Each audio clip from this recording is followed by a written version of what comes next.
2013년 올해 스마트폰 어플리케이션 시장이 5주년을 맞았습니다. 올해 2분기까지 누적 스마트폰 판매 대수는 2억 3,790만 대였고, 애플 앱스토어 한 곳에서만 하루 출시되는 모바일 앱이 900여 개나 됩니다.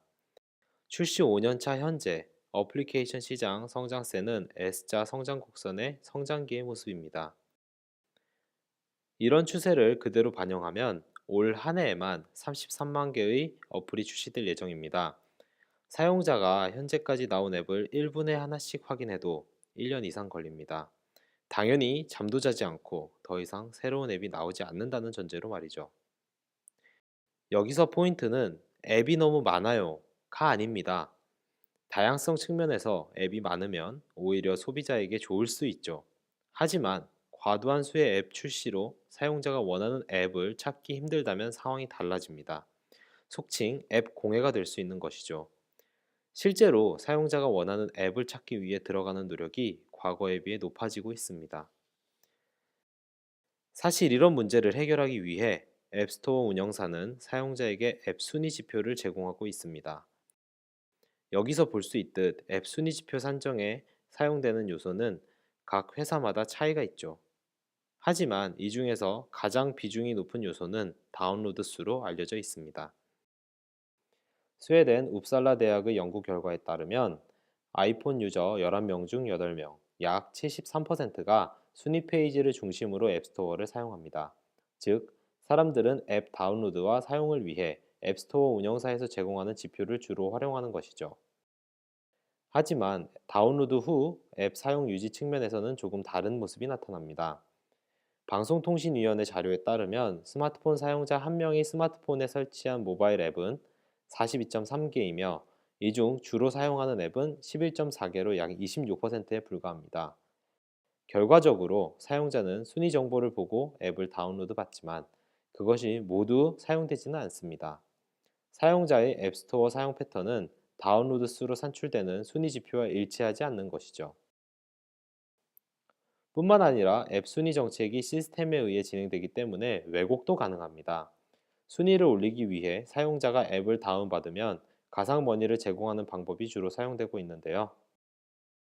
양키그룹은 2012년 광고 등에 의해 발생하는 가상머니가 816밀리언 달러, 한화 약 8,963억 원이었고, 2017년에는 2.17 빌리언 달러, 한화 약 2조 3,837억 원까지 성장할 것으로 예측했습니다. 향후에도 앱 순위 지표에 영향을 주는 광고가 지속적으로 그리고 더 많이 집행될 것이라 예상할 수 있습니다. 또한 순위 지표는 고관여, 저관여 상품에 대한 고려가 없습니다. 물론 무료 순위와 유료 순위는 나눠져 있긴 합니다. 그러나 한국소비자원에 따르면 앱 시장에서 소비자 불만 및 피해를 경험한 경우가 48.2%이며 이 중 앱에 관한 상품 정보나 표시, 광고의 허위 과장성에 대한 불만이 44%나 됩니다.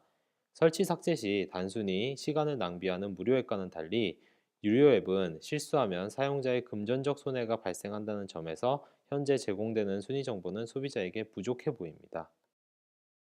결과적으로 사용자에게 혜택을 줘야 할 앱 시장이 생각과 달리 공해가 되고 있으며 사용자의 시간과 돈을 낭비하고 있습니다.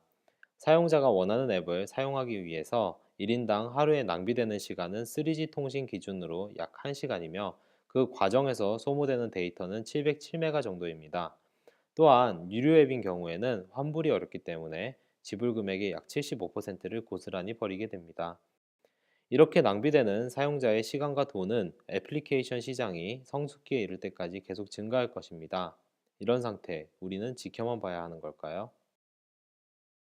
이런 현상에 적극적으로 대응해 성공한 사례가 있습니다. 문화 콘텐츠를 평가하는 메타크리틱입니다. 메타크리틱은 하루에도 수없이 쏟아져 나오는 음악, 영화, 게임에 대해 100점 만점으로 점수를 매깁니다. 메타크리틱은 주관적인 평가를 배제하는 방법으로 사용자의 신뢰를 얻을 수 있었습니다. 먼저 평가 대상 콘텐츠에 대한 모든 리뷰를 수집합니다. 그렇게 수집된 리뷰는 일반적으로 각 매체에 특화되어 있는 평가 지표를 사용하기 마련입니다. 즉, 매체 간 절대 비교는 어려운 일이죠.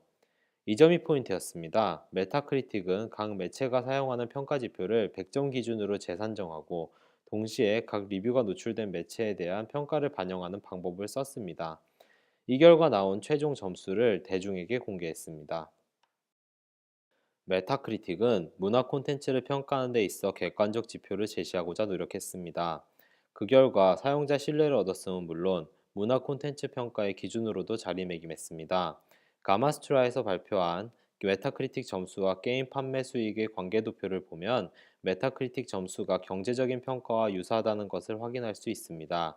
즉, 사용자의 선택이 메타크리틱 점수와 연관성이 있는 것이죠.